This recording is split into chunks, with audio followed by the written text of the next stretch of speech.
And if you've missed the first 5 days, just head to our YouTube and check out youtube.com/KOBGH. That's KAYOBIGH. And the first 4 days, we discussed telling your story.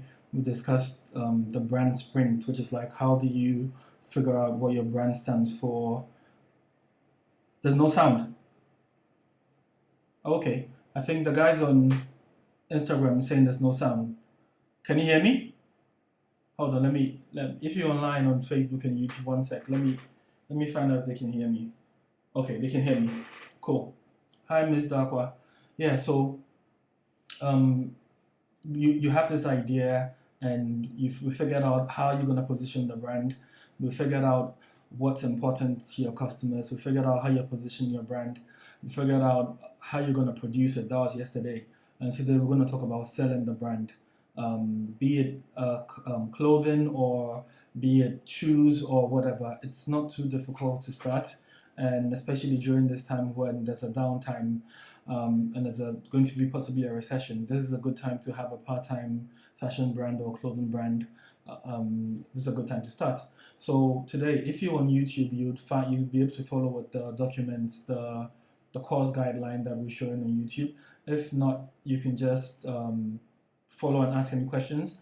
And before we start, if you've got any questions at all, if you've ever wanted to start a clothing brand or a fashion brand or any kind of brand, if you've got any questions, just send me the question now so that I can answer the questions as we're going. So, where do you sell your products? You figured out how to produce your t-shirts or your bags or the stuff that you're doing, and the next thing is, where am I going to sell this stuff? The first thing that could be is, start with what you have. With most people, you might not be able to get into a shop straight away. You might not be able to even have an online shop, but you could initially start with people who are close to you, and that could be family and friends. But family and friends are most likely going to be the harshest customers. A lot of family and friends will most likely tell you that your idea might not work. These are the same people who probably tell you that you're wasting your time, and these are the same people who tell you probably that, oh, family and friends, because they're so close to you, they know about all your imperfections, and so they might not take you seriously.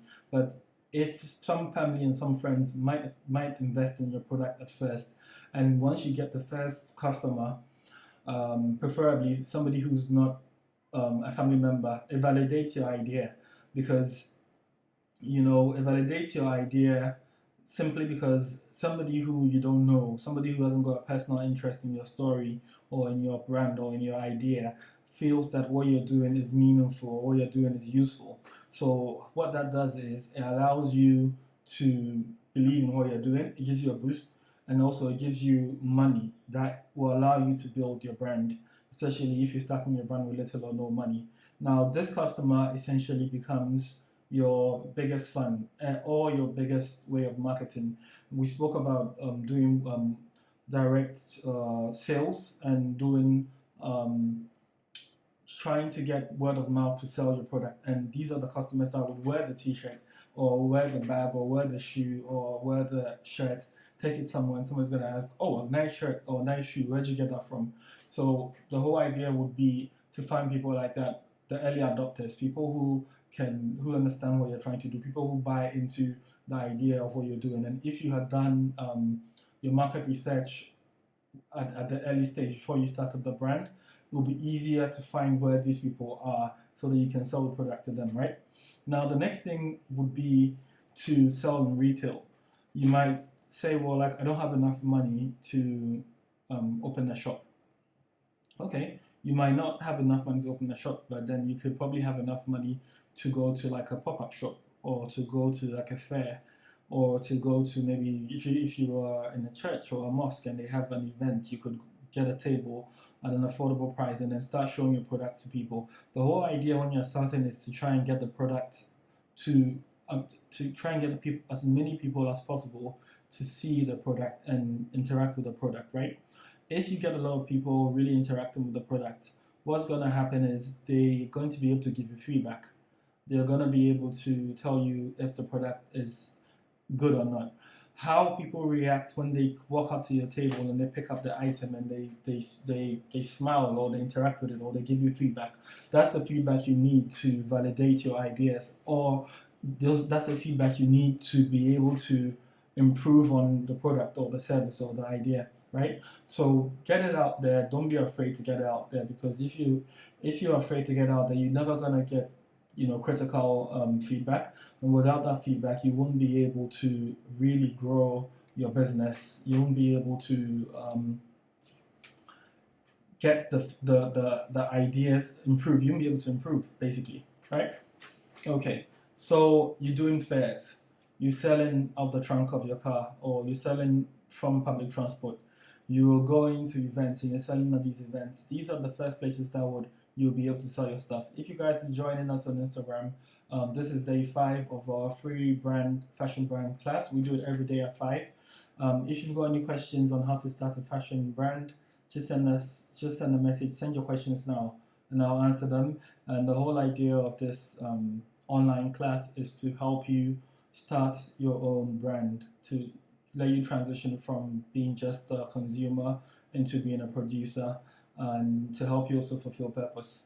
So yeah, you would literally sell from these avenues, right? If you're in university, I'd say that's the best time to start a brand, because university, you've got a captive audience, you've got people who have disposable income, and you've got people who are willing to support you, and it's a good environment to test things out and break them without having any pressure from the real world situation, right?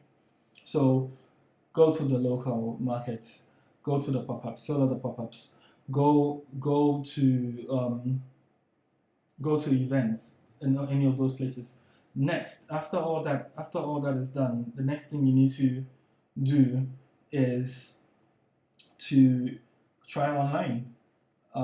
Find, if you are in Ghana and you want to sell online, the easiest way to do it is to probably set up an Instagram account, connect WhatsApp for Business to it, and then try and get people to engage with you online and sell through WhatsApp, right? And in the same vein, you have platforms that you could connect, uh, create a very simple online sales platform. I'll find the name for you guys who are in Ghana or in Africa. Actually, it works in the whole world. It allows you to set up like a simple online payment platform on your phone, like a gallery, that you can sell the product. It's the same thing. If you live outside Ghana, you can sign up on Big Cartel for free. Connect to PayPal, start putting products out there, start selling online. If you don't have the resources to pay for a full website, I would say jump on these platforms. It's quite easy. You may, on the other hand, have a lot of resources already, and you may be producing your stuff in bulk, and you may want to just focus on selling through retail spaces or focus on selling through particular shops. So what I would suggest with that is that you need to have a retail list. Have a list of shops that you would love to have your stuff in there. Be it a big shop like Urban Outfitters, or be it a local shop. The idea would be to find these shops that fit with your niche. Find the shops that fit with the type of brand that you have. If you guys are still online on Instagram, send me a wave. It'll be good to know who's joining us. It'll be good to know where you're joining us from. And I'd love it if everyone could give me one question. If you are on YouTube, same thing. Send us a message on Facebook also. Just let us know where you're joining us from and what your question is. If you've got a question about starting your own brand or even growing your own brand, right? So find this list, create a list of the shops, right? And you have nothing to lose. Once you have the product and you contact these shops, there's nothing to lose, because all they can do is say no. And if they say no, someone else will say yes. Over the years, I let fear paralyze me, and I never contacted so many shops I wish I was in. Some in South Africa, even though I was in like 2 shops, which is not good enough. I was always scared of rejection, and I'll say rejection is not your friend. So find these shops that you want to contact. Get in touch with them and send them samples, right? So once you list the shops, And you can find these shops in trade directories, exhibition catalogs. Go on the internet, ask friends, go to the local shops, magazines. You'd find shops that sell within your niche or sell within the kind of product or service you wanna provide. Cool. So once you've got that hit list, you need to do like a store analysis, right? You need to analyze the shops. Does the store sell the same kind of stuff I wanna sell? Produce? Do they sell similar things that I'm making? Um, what are the price points in the store? If it's a high end store and you're selling shirts for £150, me bringing a KOB t-shirt for £25 or £35 might not fit into that demography, so they might reject me. And everybody will think that maybe your product is not quality simply because it's cheaper than most of the stuff in the shop, right? Then the next thing would be price points. If the price points are extremely low in the shop, you might not make any money, because if the shop is on average selling shirts for 10 cedis or $10, and your cost price of your shirt is $15, um, it's not gonna work, because you've not even added your profit of maybe another $15, and the store owner is also gonna take probably another 20%. So the idea is still happening. Okay, YouTube is reconnected, but I need to check. Okay. Anyway, wow. Talks traders. You connecting from China. That's amazing. What are you doing in China? And tell us a little bit about yourself. That's really cool. Anyway, yeah. So back to it, right? She's watching from China, greetings from China. What do you do? Okay. Do your price points fit the point? And then where in stop how yeah, thanks for joining. Where in the shop will your products be placed? Do you think the stuff you bring in or you've created fits with the shop's aesthetic or the shop's design? Take a look inside the shop.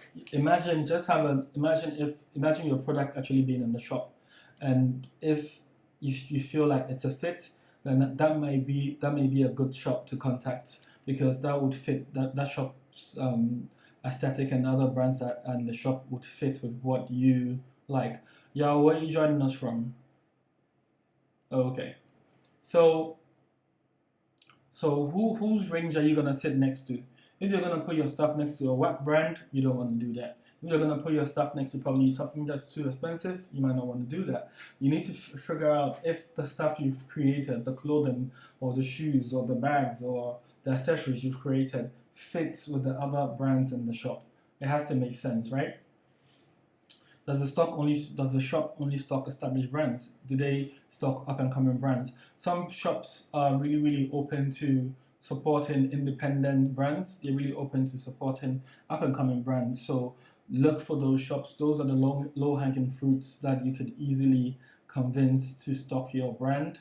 And these are the people who would also stay with you for the long term, because they understand that you're a small brand or you are a startup. So they'll be more understanding with payment terms. They'll be more understanding with, supporting you and also paying you back and all those things. Because once you get into a shop system, they may have payment terms that may not be favorable to you. Some retail shops will tell you sale or no return, which basically means that you produce an item, you bring it to them, they put it in the shop. If it gets sold, they will pay you your portion, take their portion. If it doesn't get sold, they bring it back to you. Now, why shouldn't you do that? Simply because if the shop is not the cleanest shop, or if you send in items to an online shop on the other side of the world, they're gonna keep this thing. You're not making any money. All the money you invested is stuck in someone else's inventory, and then they're gonna return the item if they don't sell. And the item could come back defective, it could come back dirty if it's in a shop that's not clean, it could come back worn because some people come in the shop and want to try things on.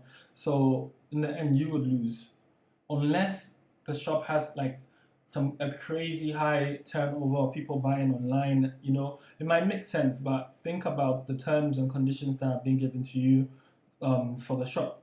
So top traders online says I'm mainly a sourcing agent for some corporate bodies and small businesses. Fantastic. Let's do business. I don't just do t-shirts, I do other stuff. So slide in the DMs. Let's see what we could do. Let's see if we can do some sourcing for some companies here in Ghana. Yeah.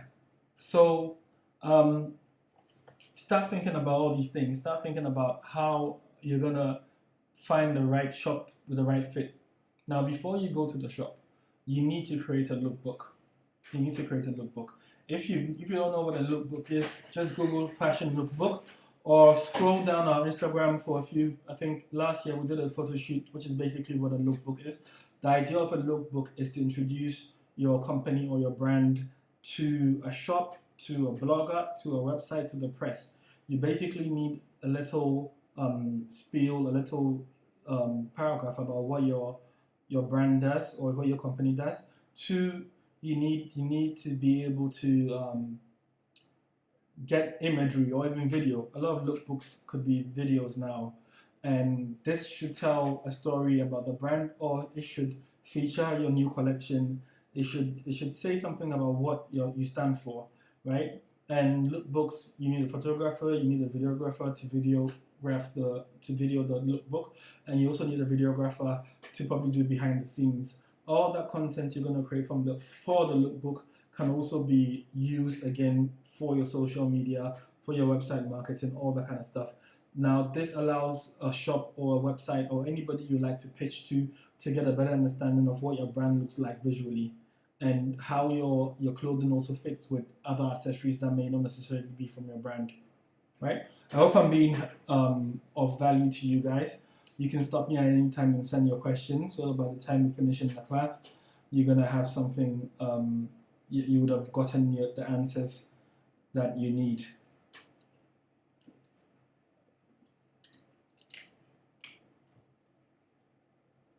Yeah. If you're following on YouTube, you just go to the document. It will show you how to present your lookbook.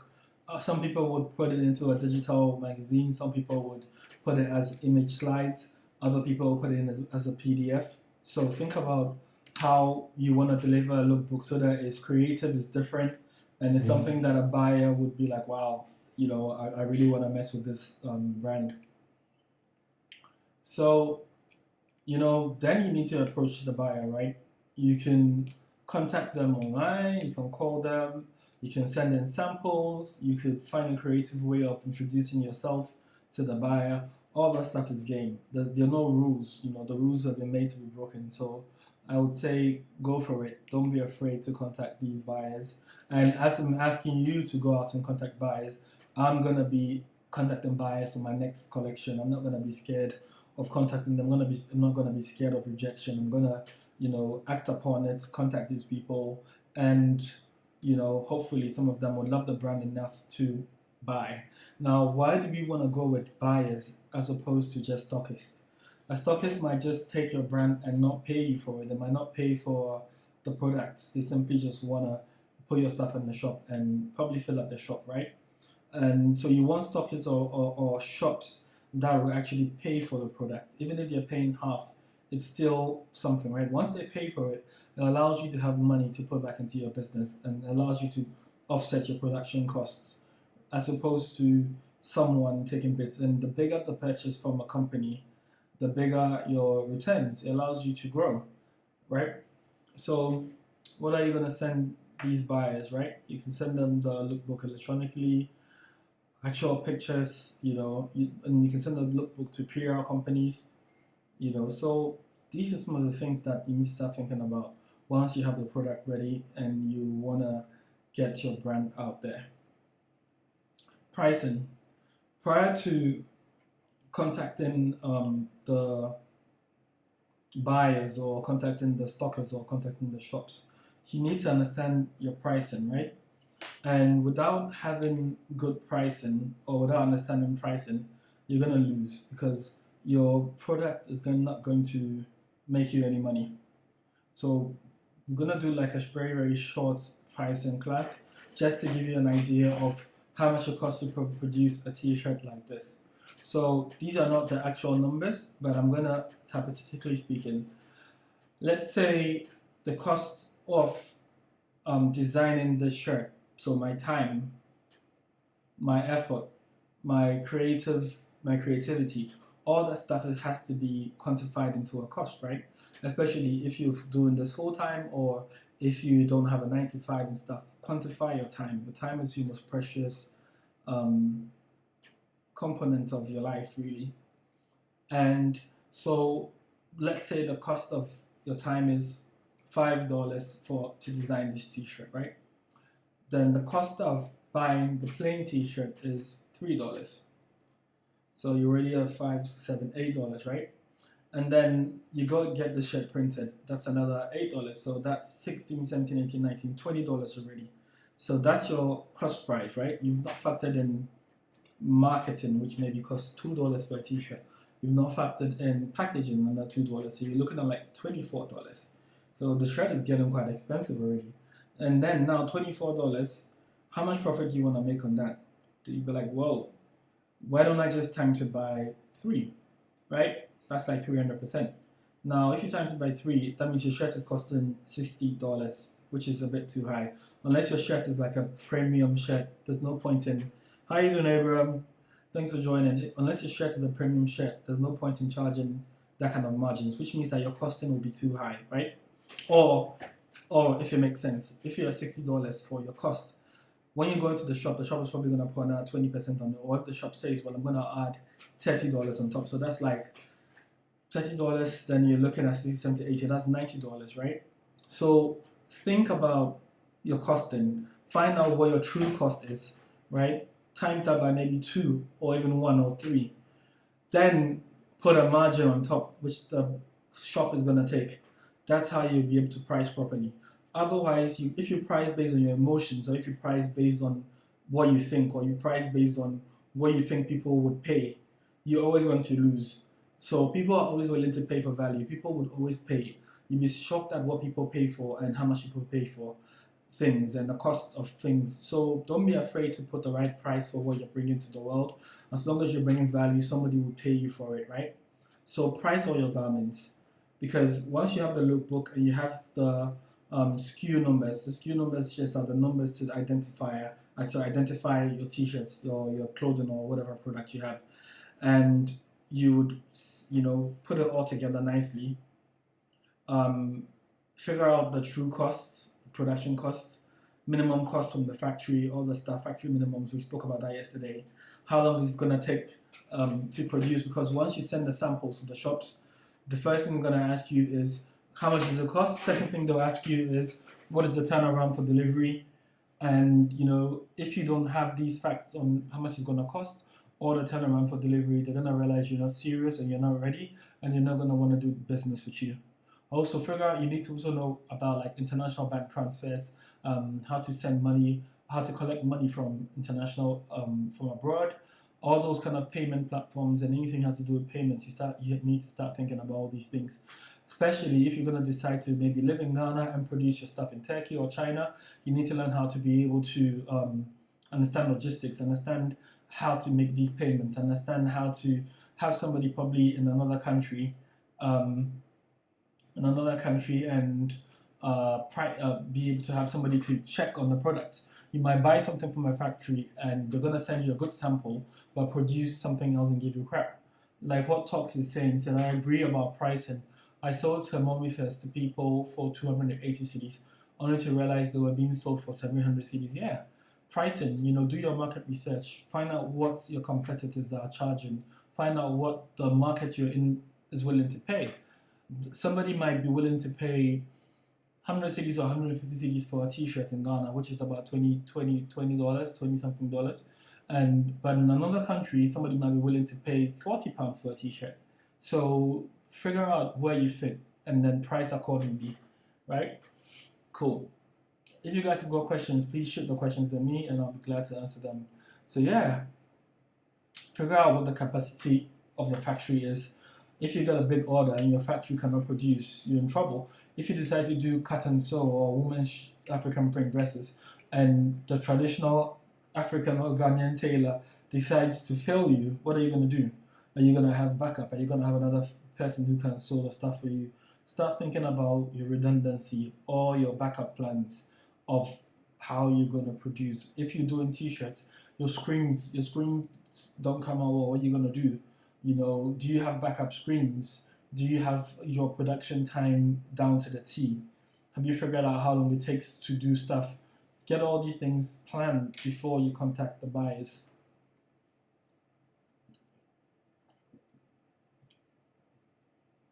Do your research about the buyer. A lot of the big retail shops in Japan and even in America, like Urban Outfitters, they all have individual buyers, right?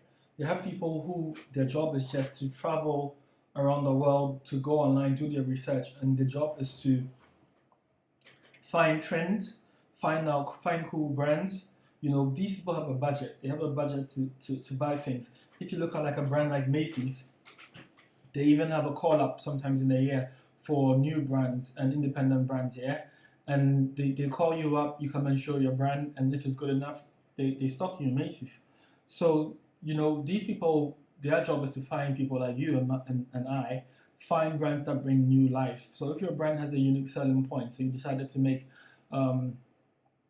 ethical t-shirts, hand-painted in Ghana, and your target is upper middle class women who have 2 kids and have a disposable income of $50,000 a year, then because you've done your market research and you know where your brand fits, it will be easy for you to find the right shop that will be willing to buy your stuff. And once you understand or you know who the buyers are, you can approach them. And one of the biggest mistakes I made in my time was that I always had like an imposter mentality. I always thought that, oh, you know what, maybe I'm not a real designer, or maybe they're not gonna like my stuff, or maybe the quality is not perfect yet, or maybe I need to just improve this, or maybe I need to do another collection, maybe I need to have 5 collections before I contact these big magazines or these big brands or these big shops. Don't be like me. Don't make the mistakes I made for 10 years. Go out there, jump. Go out there, go out there, go out there, go out there, take that leap. Take that leap, go out there. Trust me, once you take the leap, somebody's gonna catch you. Somebody's gonna catch you. Somebody's gonna be out there and be like, wow, we've been waiting for this. We've been waiting for you. We've been waiting for your ideas to be manifested into this world. So, yeah. Go there, go out there. Anyway, so you figured all that stuff out, you figured out who the competitors are in the shop. But Charlie, forget competitors. You are your own competitor. Motivate yourself. Go out, do it for you, and kick ass. Like, don't worry about other things. Okay. Quantities and minimums. What are your quantities and your minimums? The factory is giving you minimums. What are your minimums for somebody coming to buy from you now? You need to know what minimums you're comfortable selling to each brand, or to each shop. If you don't know what the minimums you're selling and they just come and say, oh, we're going to just take one item doesn't make any sense to take into a shop. You want variety because already you need to have sizes, right? You're catering towards sizes. If it's shoes, you're catering towards sizes. Bags, you're catering towards variety in colors, sizes, patterns. So you might need to produce a lot of items before you start contacting the shops, right? So what kind of quantities do they want to buy? What kind of quantities can you actually supply? Start thinking about all those things, yeah? Sometimes you might find chain stores, shops that have multiple outlets. That would be fantastic. If they say, well, we're going to put you in all our shops, you made it. That's what you want to get, And then figure out also your current and previous sales. Figure out what's the footfall. The footfall is basically how many people come into the shop and leave the shop. If you understand, if the shop has a high footfall, like a shop that might be in a mall, then wow, if I put this shop in here, the probability of me selling a lot of t-shirts or clothing is high. And it's high simply because a lot of people come here. And then you need to find out if these people are just window shopping or they actually come in and they're purchasing. Sorry about that. I'm just a bit tired. So all these things are really important. Yo, if you're online, man, just send me your questions. I'm taking questions today. I'm not leaving here without answering at least 2 questions. It's primo pronto importante. Cool. Yeah. Anyway. before you contact the buyer, what you want to really do is make sure that your marketing is fantastic. Did you guys know that when you start talking in a low tone, people actually pay more attention to you? And that's how it is with marketing. You know, people will pay attention to something that is not normal. It's not normal or counterintuitive for you to lower your voice to get people's attention. And so, what is your marketing approach going to be? What are you going to do that's going to be so drastically different that people are going to notice you? Right? So, get your PR and your marketing popping before you contact the shop. Make sure people have written about you on blogs. Get any free PR that you can get. Make sure you've been in magazines. You could even create a little document about what people are saying about the brand, and then you can give that to the buyer. Why? Because if nobody's talking about you and your stuff is not like amazing and it's not fantastic, no brand wants to mess with you. That's why sometimes you see certain brands, they look horrible, and you're like, what the heck? Why is this brand so hot? Why is everybody wearing this stuff? Because they understood the business side of the fashion. Some of us are really good with the fashion bit, but you crap with the business. It's fashion business for a reason, right? Now, if you understand the business side, then you should understand the hype cycle. You should be able to create hype or anticipation around your brand. Because if you have anticipation and hype around your brand, you can turn that into revenue, right? So if a shop figures out that this person is hot, everybody's talking about this person because you did fashion shows and you went here, or your brand is positioned with the cool kids, or you go around, or you're a people person, you're a society person, because these days a lot of people are selling not because the stuff is amazing, simply because the people or the designers themselves are already established brands. They already have visibility. They already have an audience, right? And if you already have an audience, then it's way more easy to be able to transform that audience into sales. So some shops might simply even want to mess with you because you already have a big audience. So grow your social media, do anything that you have to do. So Fidel on Instagram has a question. He said, should the owner of the brand reflect the values of the brand, or should the brand be faceless? Well, for years, I wanted my brand to be faceless. I wanted the brand to speak for itself before people knew who I was. People always meet me and be like, oh, so my friend might be like, oh, that's Kwabna. And Kwabna runs KOB. And like, oh, some people might say, oh, I know KOB. Some people might say, well, I don't know KOB. But then when they say, oh, he does a Make Fufu No War t-shirt, and I was like, oh, yeah, I know you. Because I decided not to put myself front and center. However, whenever I produce content or I put stuff on social media, which includes myself in the pictures, I realize that people engage and connect with it better. Even though I've tried to make the brand very personal. So, for example, I used to write hand notes with the clothing. I still respond to all the emails. I sign my name, and these one-on-one personal stuff allows people to really connect with your brand. So it depends on what your approach is. If you are the brand and you want people to know you as the brand, then you can put yourself front and center.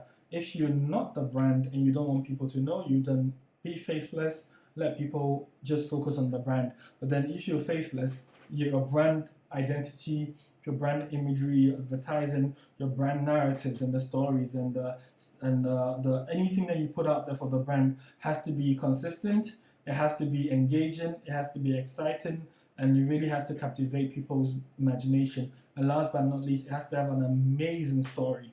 People buy into stories. People buy into anything which they can see themselves in the stories. And the easiest way to get people to envisage how they connect with your brand is to tell amazing stories. Okay. So you've done your market research, you've done your samples, you've done your images, you've researched the shops, you know who they're selling to, you know when they sell to them, like the seasons, all that stuff. And then, you send them your promotional literature, you send them your t-shirts, you send them your lookbook, you send them stickers, you send them anything that you think will convince them to pick your clothing for their brand. Go for it. So practice your pitch, practice how to speak to these buyers if you're going to go directly. Understanding how the buyer works, What is your process? What is your buying cycle? How does it work? Why should a buyer choose you? So go with exciting ideas and stuff. I think I'm gonna end the class a bit early today. I seem to be a bit tired, but what I wanted to do before I leave is have you got questions? So, any questions for me before I leave? Um, it doesn't have to be about t shirts or any other brand, it could be anything at all. And then also, I would love it if you guys would subscribe to our YouTube. That's KOBKAYOBI / actually no, youtube.com /KOBGH KAYOBIGH. And also, what would you guys like to see from the KOB brand? I started designing again, which I'm really excited about. And it's nothing like I've done before, but I'm hoping you guys would like it. It's a bit more brand focused. I think the next collection is going to really be just focused on the brand name of KOB. And yeah, if you'd like to see us do something interesting or something else, do let us know. Jump in the DM, send us a message, and we'll be glad to get back to you. So yeah, if there are no more questions, I'm gonna end the live stream, and I hope you guys can join the next one. Hey, Prophet Hannah just joined on Facebook. Thanks for joining. Yeah, if so, yeah, send any questions that you have, and we'll be glad to support you. Also, start your brand, and yeah, keep supporting us. We really appreciate you. God bless. Take care.